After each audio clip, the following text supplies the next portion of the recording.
For part 2 of this video, it's going to be much quicker than yesterday's, and we are going to just look at how to make your quote, or anything that you've done since yesterday, or whenever you want to do it, look like it is modern calligraphy / brush lettered / just looks a bit more fancy than what we did yesterday. So you may remember that I showed you these 2 examples yesterday. So we did this one, just a single brush letter, a single felt tip pen, nothing fancy, and we're going to now make it look like this. There's a couple of rules to adhere to when you are doing any kind of brush lettering or modern calligraphy. Basically, if I was going to use a proper, I should use this one. If I was going to use a proper brush lettering pen like this, which it won't focus on, there you go.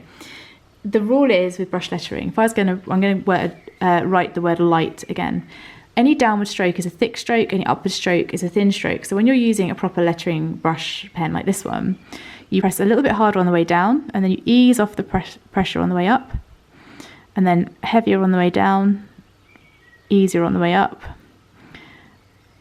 pushing down there to make it thicker.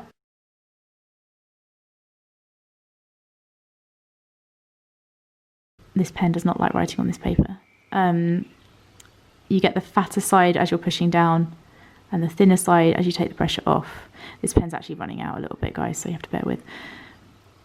So really light and then pushing down to make that thicker. Okay, so you get the gist of how that kind of works. We're going to take an example. If you did anything yesterday, we can use this. This is the one I'm going to screenshot again for you later. But basically, you just need to get the same pen as you were using yesterday, get your example, get your quote that you've written, or just start a fresh one. So get your example and then think about how the letter is made up. So for example, with the word happiness, this is all an upward motion, so it should stay thin. And then as it comes around and comes down, that would be your thicker element there. So you can add in that as you come up here, thinner, and as you come down, thicker.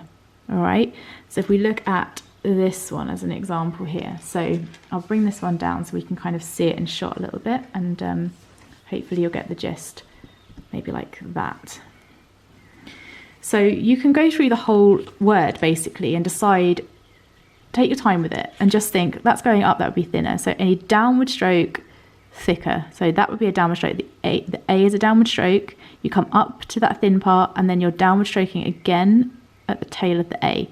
And then all you need to do is, I really need some pens that aren't run out, guys. This one is giving up on me as well. I do a lot of hand lettering.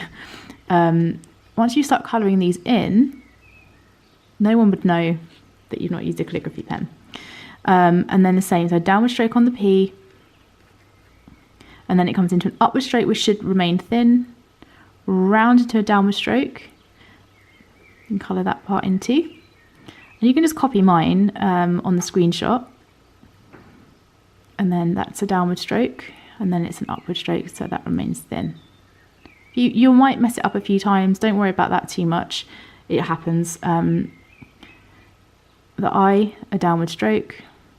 Anything that you're coming up to the next letter should always remain thin, and the first downward stroke of the N here, up is thin, and down here. So just think how the letter is made up, basically.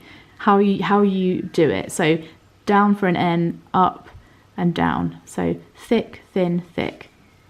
E, so we're going up here, so it should stay thin, around here should stay thin, and then give it some depth there. That's the downward stroke of the letter. And the same with the S's, this is the downward stroke of the letter. So you get that. I'm now going to show you guys a time lapse of me doing this exact thing to this quote here. So we'll pop that in, watch that, and I'll come back to you.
have a little practice with that. Definitely just get loads of scrap paper, try a few different pens, try pencils too, and just take your time going through something. If I am doing any lettering with like paints and things, like I've done this one recently for a client, this is not finished yet, but it's basically getting there. I will always pencil letter something in first. It makes a lot more sense. Just see how you get on, and then just try remembering that any downward stroke will be a thicker stroke and the upward one is thinner, and then you can do any lettering with that process. So for example, and this is what we're going to look at tomorrow, envelopes. This is a made-up address, obviously. This is all done with a very skinny pen, and I use the mock modern calligraphy method for that, just because of the pens that I'm using sometimes aren't brush letter pens, so I have to build it up to look like that. Tomorrow we're going to look at decorating envelopes. We're going to look at how you can make the writing look a little bit more dramatic for the main parts of the envelopes. If anyone has ever received a parcel from me at Leaf Lane Studio, you know that I like to decorate envelopes and packages, and we're going to make something really pretty on an envelope that you could send to somebody, and just how to sort of set it up so it looks a bit special, and basic line drawings and botanical illustrations that you could use to make your envelopes super pretty. We're going to do that on day 3, and for now though, just practice what you've done, see how you get on, and make sure that you tag me in any photos. Tag me Leaf Lane Studio, I'll share them on my stories. I'd love to see how you guys get on. You don't have to use my quote, obviously, you can use anything you want, but just let me know. And also let me know if you want me to do a longer, more in-depth lettering course, because I can do that for you too.